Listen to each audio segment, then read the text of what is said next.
All right, looking at our practice, we have a right rectangular prism. It has a length 7, width 6, and height of 10. So if I drew a picture,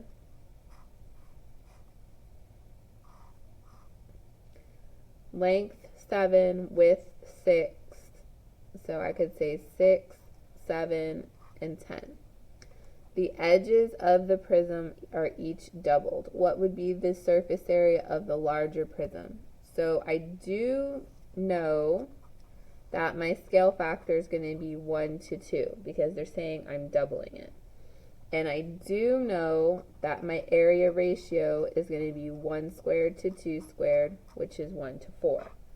What I don't know is either area right now. So I have to find the area of the one I do know.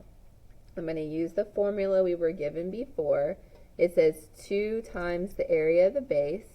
So if you picture what the base looks like, the base is 6 times 7, right? It's a rectangle. So we're going to say 2 times 42 plus the perimeter of the base.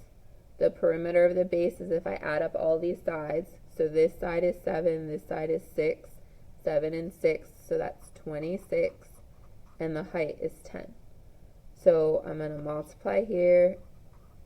I've got 84 plus 260, and I've got 344. So now I know the surface area of the smaller one, so I can use my area ratio, and I'm figuring out the area of the bigger one.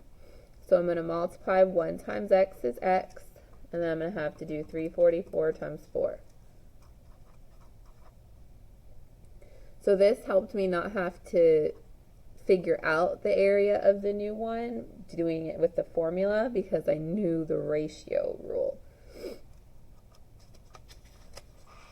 Okay. Number 2.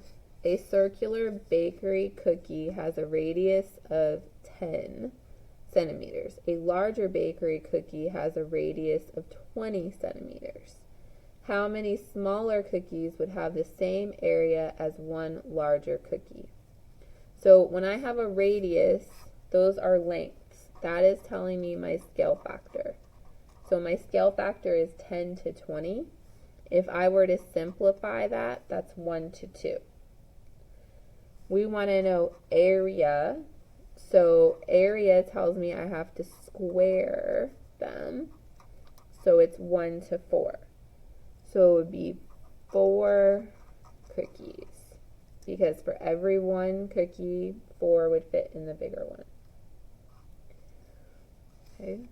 A cube measures 3 centimeters on each edge. Another cube measures 6 centimeters on each edge. Edges are lengths, so that is helping me with scale factor. So scale factor is 3 to 6, and if I simplify that, that's 1 to 2.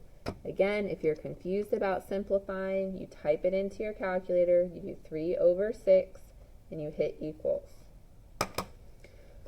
How many smaller cubes would it take to have the same volume as the larger cube?